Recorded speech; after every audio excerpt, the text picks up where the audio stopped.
말씀 묵상 가족 여러분께 주님의 평강을 전합니다.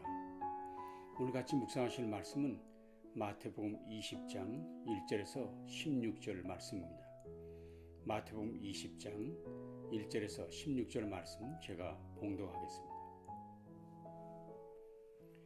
천국은 마치 품꾼을 얻어 포도원에 들여보내려고 이른 아침에 나간 집주인과 같으니 그가 하루 한 데나리온씩 품꾼들과 약속하여 포도원에 들여보내고 또 제3시에 나가보니 장터에 놀고 서 있는 사람들이 또 있는지라. 그들에게 이르되 너희도 포도원에 들어가라. 내가 너희에게 상당하게 주리라 하니 그들이 가고 제6시와 제9시에 또 나가 그와 같이 하고 제11시에도 나가보니 서 있는 사람들이 또 있는지라. 이르되 너희는 어찌하여 종일토록 놀고 여기 서 있느냐. 이르되 우리를 품꾼으로 쓰는 이가 없음이니이다. 이르되 너희도 포도원에 들어가라 하니라. 저물매 포도원 주인이 청지기에게 이르되 품꾼들을 불러 나중 온 자로부터 시작하여 먼저 온 자까지 삭슬 주라 하니 제11시에 온 자들이 와서 한 데나리온씩을 받거늘 먼저 온 자들이 와서 더 받을 줄 알았더니 그들도 한 데나리온씩 받은지라. 받은 후 집주인을 원망하여 이르되 나중 온 이 사람들은 1시간밖에 일하지 아니하였거늘 그들을 종일 수고하며 더위를 견딘 우리와 같게 하였나이다. 주인이 그 중에 한 사람에게 대답하여 이르되 친구여 내가 너에게 잘못한 것이 없노라. 내가 나와 한 데나리온의 약속을 하지 아니하였느냐. 네 것이나 가지고 가라. 나중 온 이 사람에게 너와 같이 주는 것이 내 뜻이니라. 내 것을 가지고 내 뜻대로 할 것이 아니냐. 내가 선함으로 내가 악하게 보느냐. 이와 같이 나중된 자로서 먼저 되고 먼저 된 자로서 나중되리라. 아멘. 라이너 마리아 릴케가 쓴 시 중에 내 눈을 감기세요 라는 시가 있는데 그 중에 일부입니다. 내 눈을 감기세요. 그래도 난 당신을 볼 수 있습니다. 내 귀를 막으세요.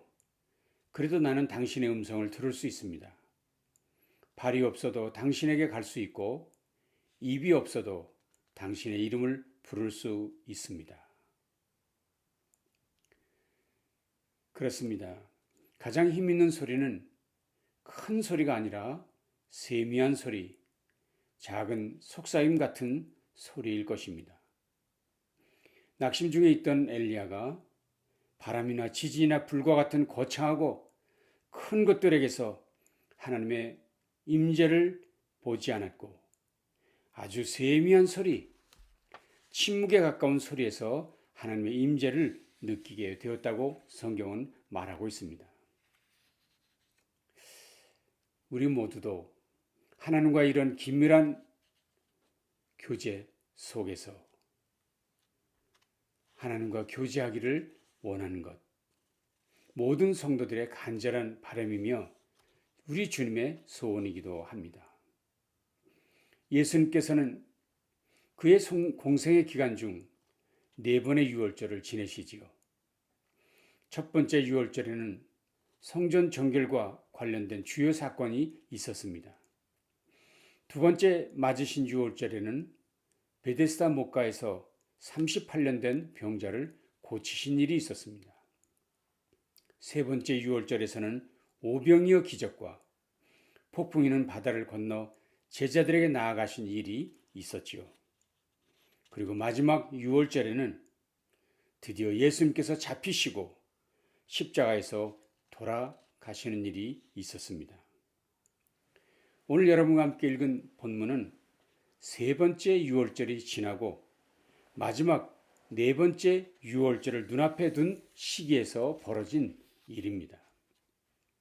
사실 예수님께서는 세 번째 유월절, 즉 주님의 공생의 3년 차에 접어들면서부터 십자가의 죽으심을 제자들에게 미리 알려 미래를 준비하도록 하셨습니다. 자신의 고난과 죽음을 말씀하시는 예수님의 마음이 얼마나 심각했을 것이라는 것은 충분히 예상할 수 있었지만 이 사실을 미리 말씀하심으로 제자들을 준비케 하시려는 배려 깊은 주님의 마음임을 우리는 알 수 있습니다. 그 첫 번째 예고는 마태복음 16장에서 베드로의 신앙 고백 이후에 주어졌습니다. 그때도 제자 중에 으뜸이라고 할 수 있는 베드로는 주님이 고난 받으시고 부활하시겠다는 말씀을 하자마자 예수를 붙들고 항변하여 이르되 주여 그리 마옵소서 이 일이 결코 주께 미치지 아니하리이다. 주님을 붙들고 항변하면서 이렇게 말했지요. 그때 주님은 아주 무섭게 베드로와 제자들을 책망하셨습니다. 사탄아, 내 뒤로 물러가라. 너는 나를 넘어지게 하는 자로다. 네가 하나님의 일을 생각하지 아니하고 도리어 사람의 일을 생각하는도다. 아주 무섭게 책망하셨습니다. 그렇게 책망받은 제자들이 과연 감동을 받고 변했을까요? 아닙니다. 그로부터 엿새 후였습니다. 예수님께서 산에 오르셨고 그곳에서 찬란하게 변화되신 가운데 모세와 엘리야와 대화를 하는 장면을 함께 있던 세 제자에게 보이신 일이 있었습니다.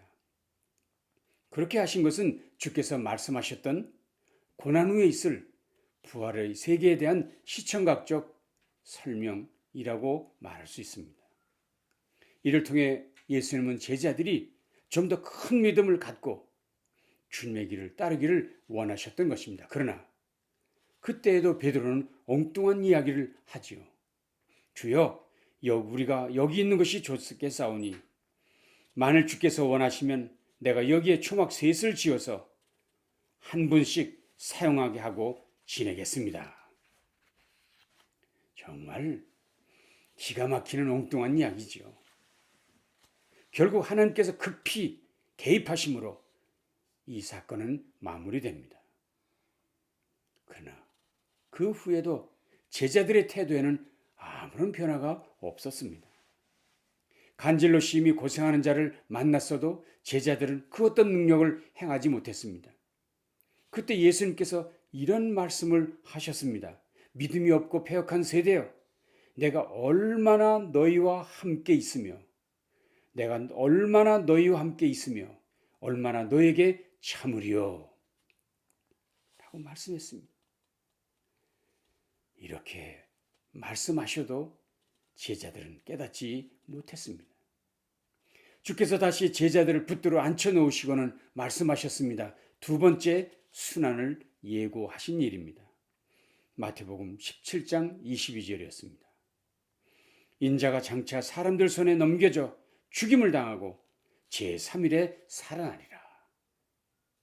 이렇게 말씀했을 때 제자들은 매우 근심했다 라고 성경은 기록하고 있습니다. 그러나 그것도 잠깐. 길을 가던 제자들은 서로 다투기 시작했습니다. 우리 중에 누가 크냐? 우리 중에 누가 더 높으냐? 아마 변해산에 올라갔던 세 제자들을 의식했을 것일까요? 아니면 베드로와 요한이 서로 다툰 것일까요? 결국 그들끼리 해결하지 못하고 예수님께 이 문제를 들고 나왔습니다. 예수님, 천국에서 과연 누가 큰 자입니까? 예수님은 너무도 기가 막혀서 주님 곁에 있던 어린아이 하나를 그들 가운데 세우시고는 말씀하셨습니다. 진실로 너희에게 이르노니 너희가 돌이켜 어린아이들과 같이 되지 아니하면 결단코 천국에 들어가지 못하리라. 너희가 돌이켜 어린아이들과 같이 되지 아니하면 결단코 천국에 들어가지 못하리라. 여러분, 이 말씀을 오해하지 마십시오. 모든 어른들이 어린아이와 같이 되어야 한다는 말입니까? 이 말씀이 모든 어린이들은 무조건 천국에 들어갈 수 있다고 얘기하는 것입니까? 아닙니다. 오히려 이 말씀은 제자들을 바라보시는 예수님의 답답한 심정을 표현하신 것입니다. 너무 기가 막히시니까 어린아이 하나를 불러 세우신 것이었지요. 안타까운 일은 계속 벌어졌습니다. 18장 21절입니다. 또다시 베드로가 나섰습니다. 또 이번엔 무슨 얘기인가요? 주님께서 형제가 죄를 지으면 함부로 정죄하지 말고 두세 사람이 가라. 그리고 교회에 얘기해라. 그리고 듣지 않으면 내쳐라. 라는 말씀이었죠. 그 말씀을 다 들은 베드로가 나섰습니다. 예수님 그래요? 함부로 정죄는 안 하겠지만 그렇다면 용서는 몇 번 정도 해주면 좋겠습니까? 제가 생각하기에는 7번 정도면 충분할 것 같은데요. 7번 괜찮습니까? 아마 베드로는 자신의 넉넉한 마음 씀씀이를 예수님 앞에서 자랑하고 싶었을 것입니다. 그러나 이 이야기도 지금의 예수님의 마음과는 동떨어진 엉뚱한 이야기였습니다. 주님께서는 그에게 말했습니다. 7번이 아니라 7번씩 70번이라도 용서해야 한다. 전곡을 찌르신 것이죠. 어느 날 한 부자 청년이 예수님을 찾아와 내가 무슨 선한 일을 하여야 영생을 얻으리까 질문했을 때 내가 무슨 선한 일을 하여 영생을 얻으릴까라고 질문했을 때 주님은 답하셨죠. 얘야, 선한 일이 아니라 내가 가지고 있는 것을 팔아서 가난한 자들에게 주라. 선한 일 뭐 더 하려고 하지 말고 내가 지금 가지고 있는 거 그거 가난한 자들에게 팔아서 나누어 주라. 그러면 하늘에서 보화가 내게 있을 거야. 이 말을 곁에 듣고 있던 베드로가 또 끼어들었습니다. 그리고는 주님께 자랑하듯 말했습니다. 주님, 우리가 모든 것을 버리고 주님을 따라 싸운데 그런즉 그럼 우리가 무엇을 얻을 수 있습니까? 역시 자신을 드러내는 발언이었지요.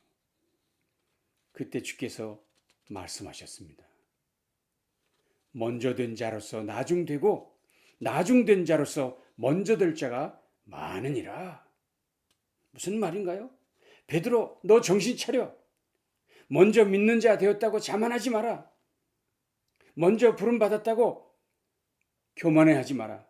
정신 차리지 않으면 꼴찌가 되고 말 것이다. 라는 책망이었지요.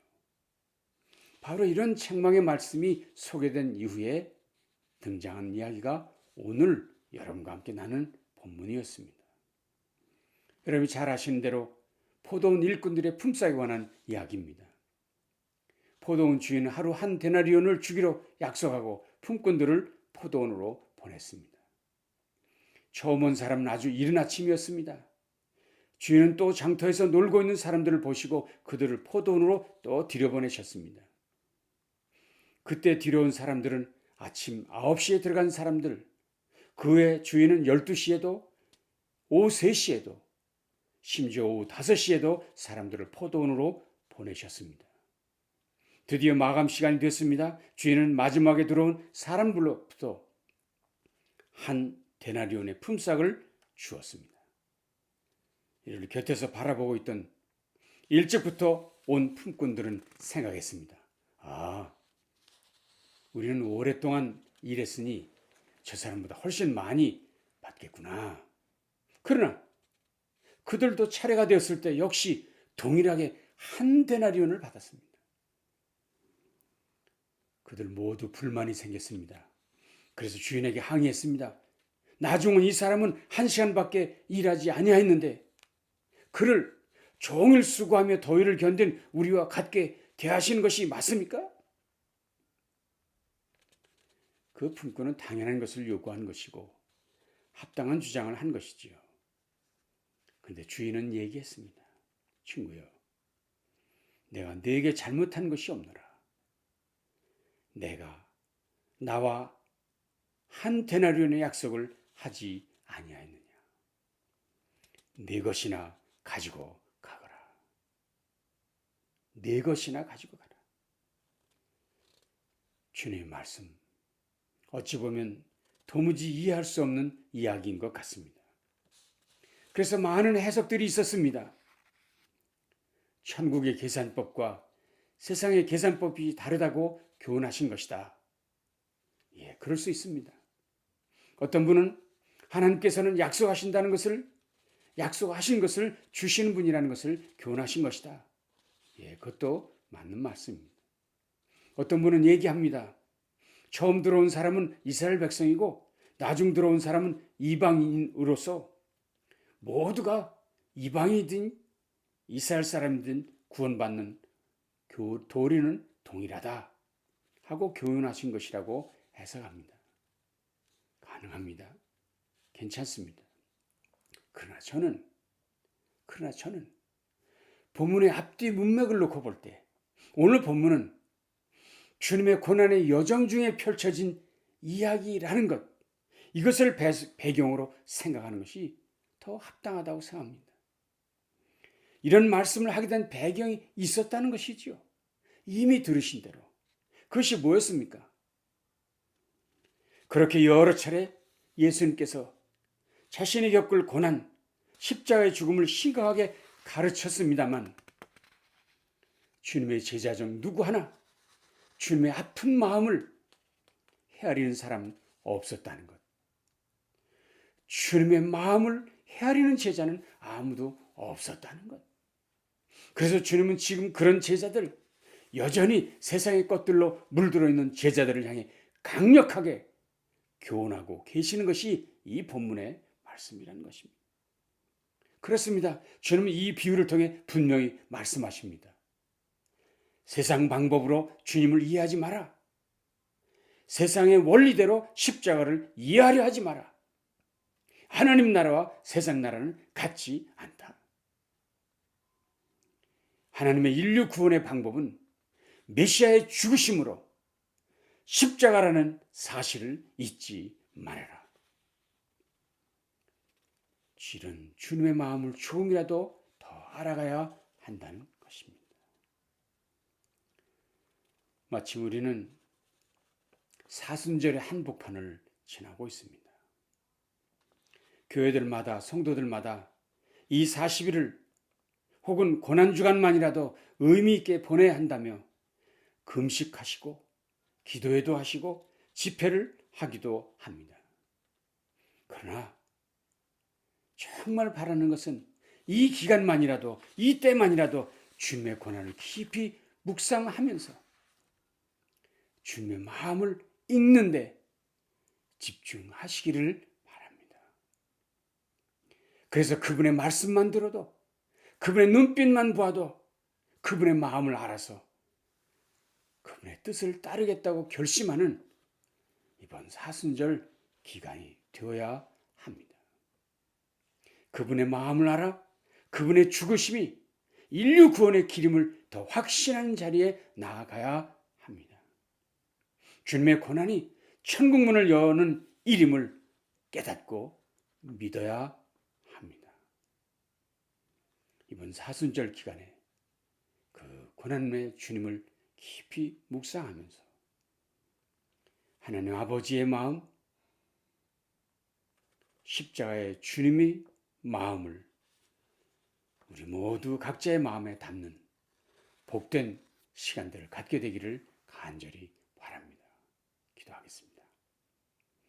하나님, 오늘도 고난의 주를 깊이 묵상하면서 주께서 우리에게 무엇을 말씀하시는지, 주께서 받으시는 고난의 의미가 무엇인지를 바로 깨닫고 마음에 새기며 그 뜻을 이루어가기로 결심하는 우리 모두 되도록 함께해 주시옵소서. 그래서 정말 우리의 삶 가운데 주님의 고난이, 주님의 십자가가 힘이 되고 능력이 되는 복된 삶이 이루어지도록 역사해 주시옵소서. 예수님 귀하신 이름으로 간절히 축복하며 기도합니다. 아멘. 남은 시간도 주님과 동행하시는 복된 날 되시기를 바랍니다. 감사합니다.